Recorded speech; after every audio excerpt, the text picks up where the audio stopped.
held against the challenge statutory procedures? Yes.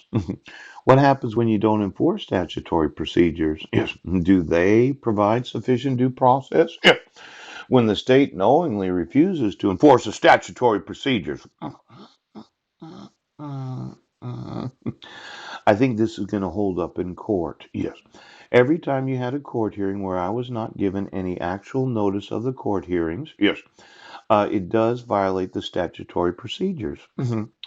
Now, considering the minor curtailment of the respondent's liberty imposed by the protection order, significant public and governmental interest in reducing the potential for irreparable injury.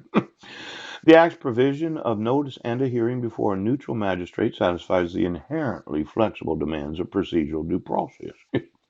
The problem is when you don't get notice, yes, and you don't have, well,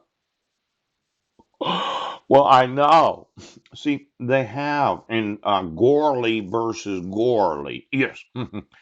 The government's interest reducing potential for irreparable injury, the Act's provisions of notice and a hearing. Yes. If you don't get notice of the hearing, yes, you didn't get notice of the neutral magistrate. Yeah. And it didn't satisfy the inherently flexible demands of the procedural due process. Now I know. Okay. I have informed you, yes, that I did not get notice or opportunity to be heard when you issued the protection order in 2011. Yes. I did get notice, but there was no opportunity to be heard. Yes, because of the false accusation of violating the restraint provisions of the protection order of 2011. For me to appear before a neutral magistrate while being on trial at the same time, yes, completely dissatisfies the neutrality of the magistrate. Because I would have to explain why I'll be on trial. Yes.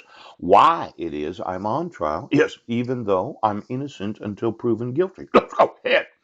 So when you reissued it 1 week after my wife petitioned the court for dissolution of marriage, the whole thought of having a minute order hearing, well, I've got to